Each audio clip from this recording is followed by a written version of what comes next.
How much of a shit feeling is it when you feel like you are trying the hardest that you can in business, but you are getting the least? You look at the work that you're doing, the belief that you have, how you're showing up, content that you're putting out there. You know it's good work. Everyone's also telling you that it's good work, and it's not helping. And the reason that it's not helping is because the results that you actually have in your business are not matching up with the effort that you are making. Have you ever felt like this before? And gosh, it hurts. There have been so many times in my business where I've been here, where I look at what I'm doing, the content that I'm putting out there, the conversations that I'm having, the belief, and it's not matching up. And it's made worse, one, when people tell me, oh my gosh, you're doing great. I love everything that you do. It's like a continual praise party. And I also look at my competitors and I'm like, how is this happening for them? But for some reason, it's just not working for me. You know, I have been down this rabbit hole many times to a point where someone said, maybe this is past life karma. And for like a good 3 seconds, I believed them. I was like, maybe this is something I did in a past life. Because I was like, there could be no other possible explanation for why this is just taking so long. Let's talk about it. Monday mindset. Let's get you in a better fucking frame of mind so you can tackle this week, go get the results. And if this is happening to you right now, that you can listen to this episode, maybe get a couple tips, or at least feel better in knowing that you are on track. The work you are doing is incredible and you just got to keep going. I think the first step when this happens is just acknowledging that this is a bit of a shit situation. What we want to make sure though, is that when we're acknowledging this, is that we're not kind of staying in the misery. You know, we're not being like, oh, this is really crap. This is taking so long. Because sometimes when we stay in that misery, it's really easy for us to continually add stories and to look for evidence of why maybe it won't work for, but it will for other people. So it could be something where it's like, this is taking forever. Why is this not working? We think about a competitor and we're like, well, of course it's working for them because they've got this connection or they have this. That's like not helpful. I am sometimes conscious of overly validating someone's experience of why it's not working,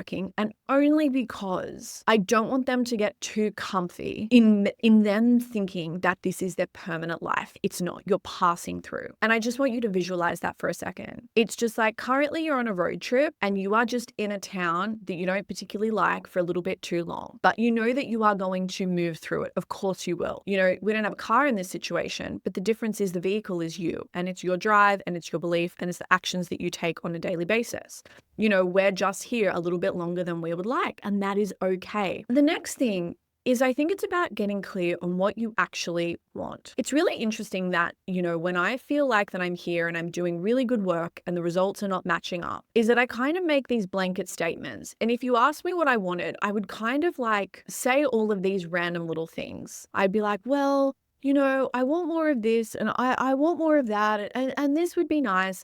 It's really important when this happens to get actually clear on what you want, because what you may realize is the stuff that you're focusing on is just kind of fluff and it doesn't really matter at the end of the day. You know, I've had this before where I'm like, oh, why aren't my videos getting like more views? And it's like, okay, cool. Is that part of your strategy that you are going to be doing organic reach and that you want that reach so then you can sell to people? And it's interesting because I'm like, well, no, I need more eyeballs, but I don't really need every video to be a masterpiece because I know that most of my sales come from email. And what you'll realize is it kind of starts to cut the fat on where you may be focusing your attention and where you're like, why am I even stressing about this? This isn't even important for me and my strategy. It's important in business that we, of course, want to be really quite decisive and we want to know where we're going. Otherwise, we're not going to know, one, when we get there, but two, if we actually have little positive signs that things are kind of falling into place. Let's just stick with the road trip analogy for a second. You could be driving somewhere. You are going to have, as you go there, little signs along the way saying, you know, X many kilometers to this place, X many kilometers to this place. You know that you're on track. Where this is hard in business is we don't have this. We don't have these little signs that say you only have 10 more sales conversations before that sale pops through. You just need to do another 2 controversial posts and you're going to get the reach you want. We don't have that. So it's kind of like pinning a tail on a donkey in the dark. That's what it feels like at times. It has for me. I feel like that I'm in a dark room and it's like pin the tail on the donkey. I'm like, where where's the fucking donkey? Just tell me. And you're not in a tiny little room, you're in a warehouse. What we need to do because of this is we need to get really clear on what are good signs. Like what does this look like? What are our good signs that tell us that we are on track and that everything is falling into place? And this is where I think when we look for evidence, you will start to see that there are things that are kind of moving in your favor.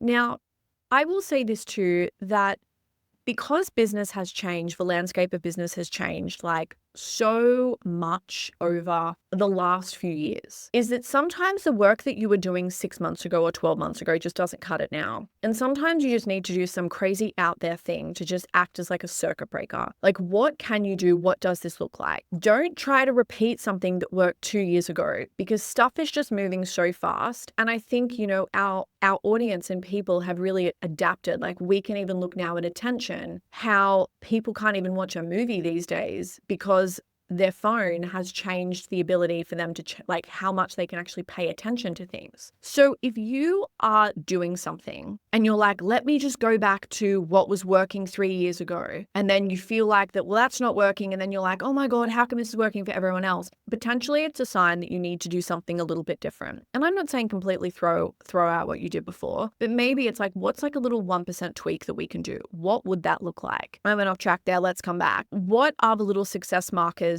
that you have that you can focus on? If you're a client of mine, I love a list. You know that I love to get you to write things down and physically look at it and read it, because it's incredible evidence, especially when you have a hard day, that you can go back and look at. So this could look something like, let's just pretend that I'm like, oh my gosh, the sales just aren't coming through. No one's interested. No one wants to buy Business Bank. What is the evidence that I have that even though I do not have any current sales in my inbox, where is the evidence that people are actually interested and my next sale is coming through? Well, I had a conversation of someone saying, I don't know if Business Bang is for me or Give Good Email is for me. Okay, sweet, cool, write that down. You may be like, I don't have anything like that. Okay, cool, get on Google Analytics. How many people have browsed the sales page? It's really interesting that I think sometimes we forget to look at the data that is available to us.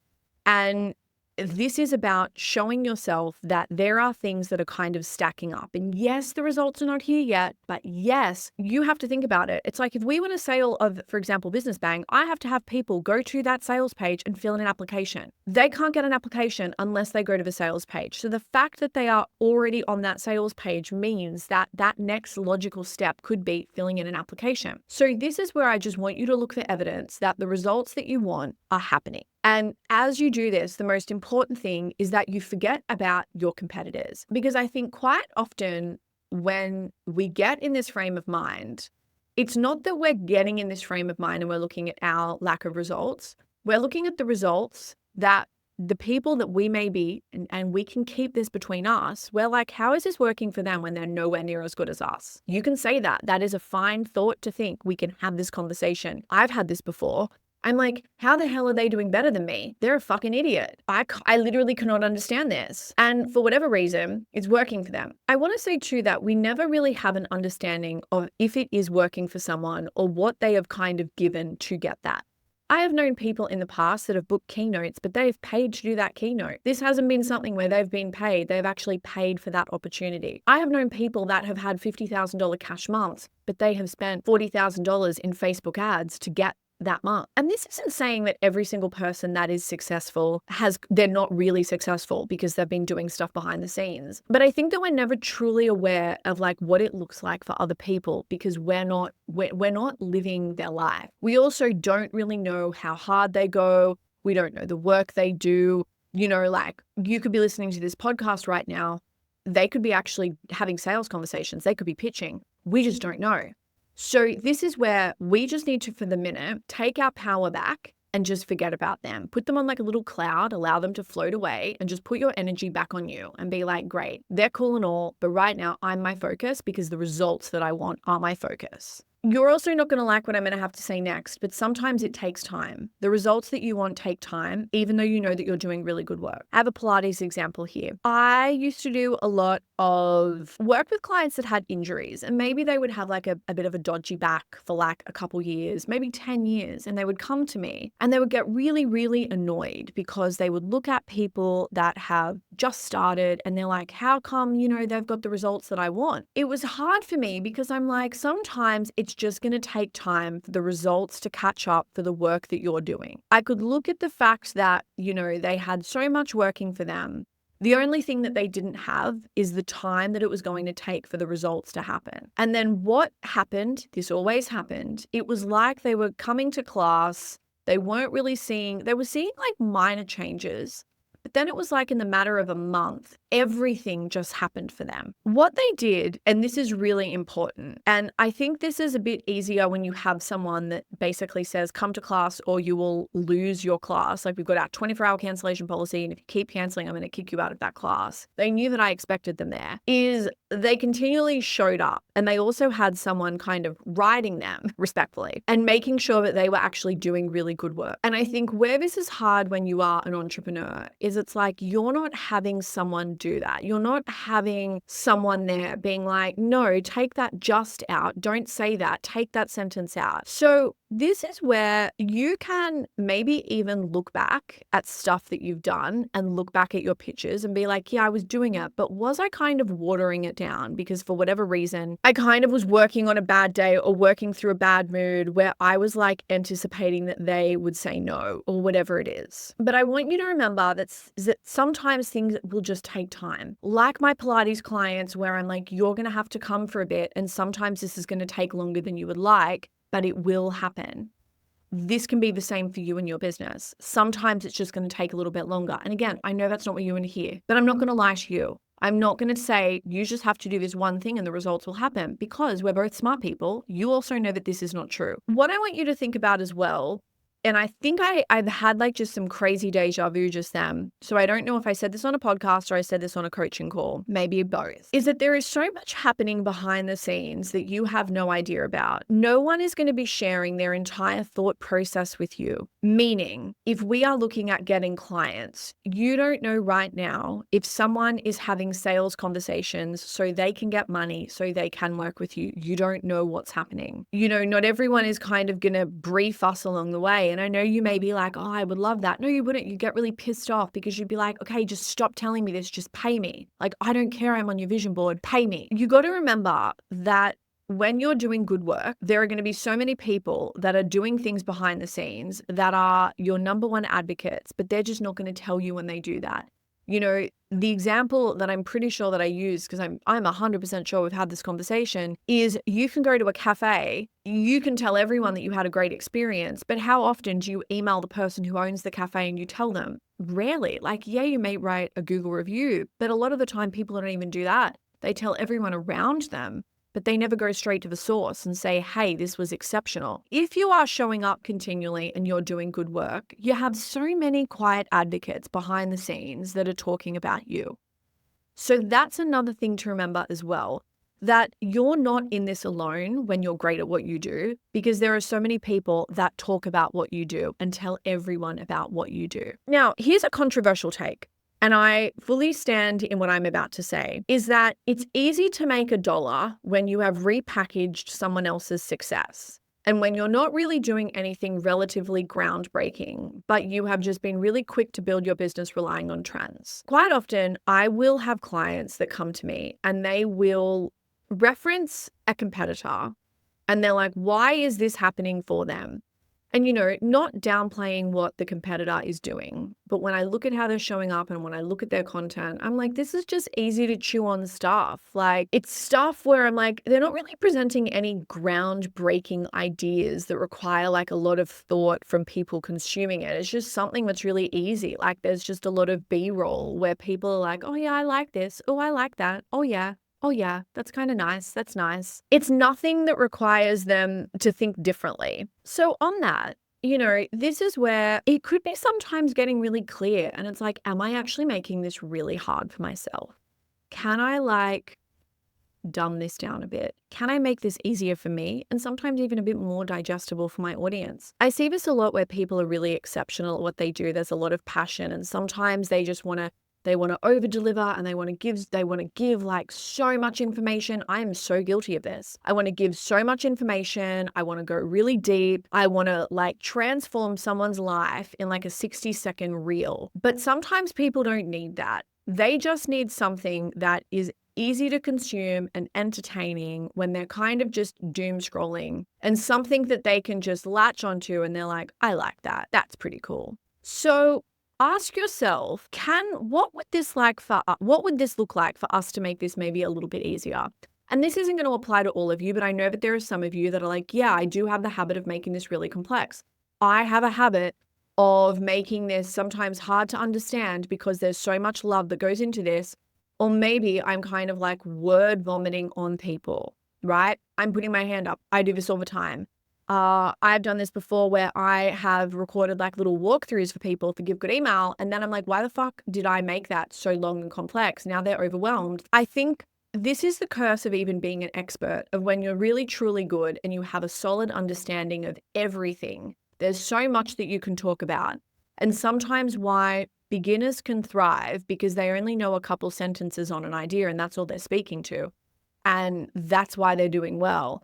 Because it's like they have a simple understanding, so they're just repackaging that, putting a bow on it, and it's easy for people to kind of grasp that. So what you can do here is, if you feel that this is you, and like let's just stick with this content example, go back and look through your content and just be like, what small element can I pull out? How can I just make this a little bit more digestible for people? Okay, I've got one more thing, and this is potentially an accountability piece.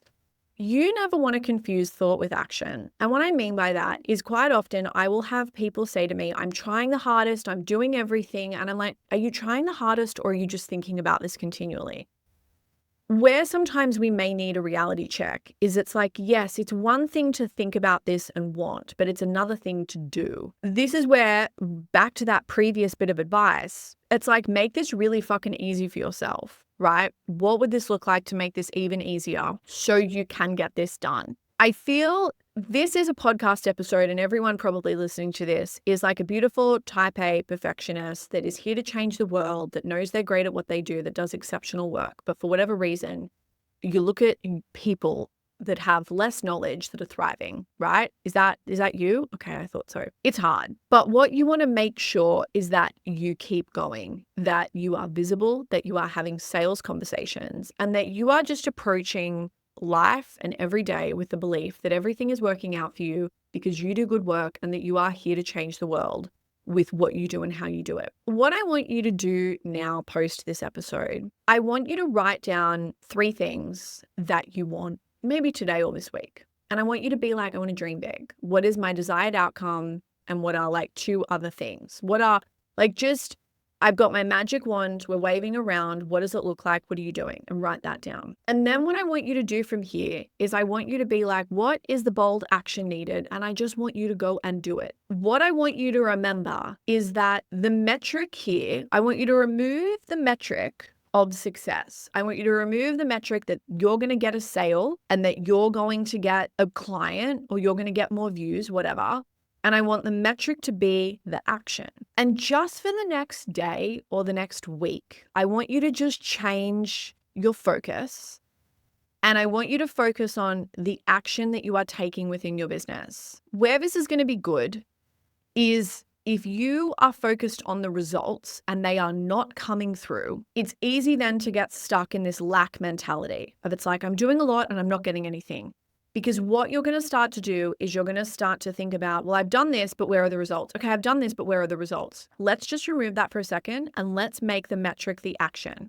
So all we are focusing in is what we're doing. Let's just forget about the results for a second.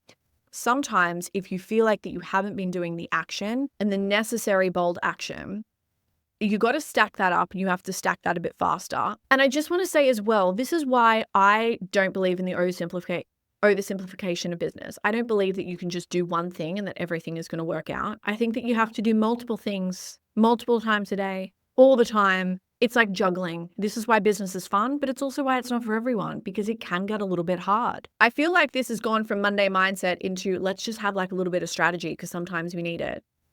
What would it look like for you to go to people that have your audience or your friends or people like 10 people that you know right now and ask them for some kind of favor?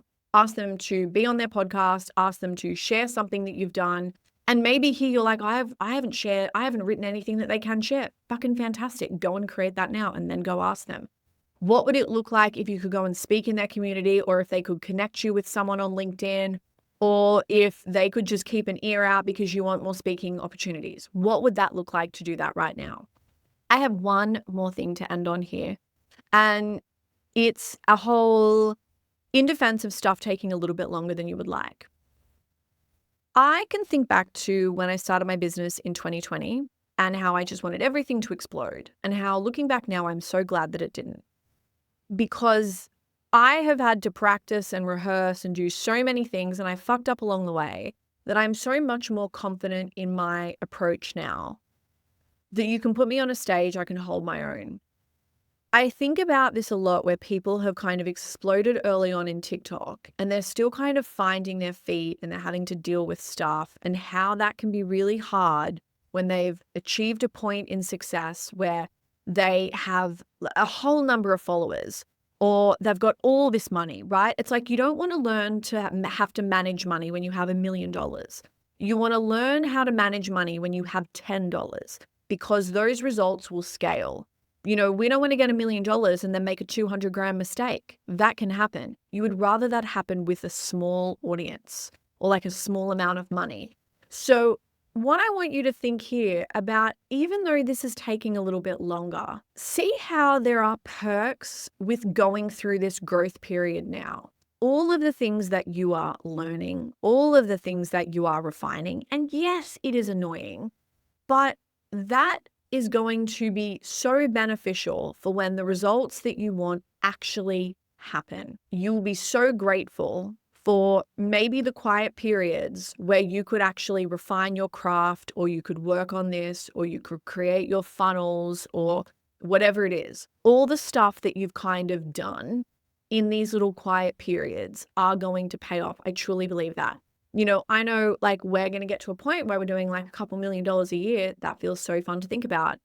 And I know that I'm going to be really grateful for all of the quiet periods that I had, because the quiet periods were where I could go and be really creative, or I could spend time exploring my work and come up with a new way to do something.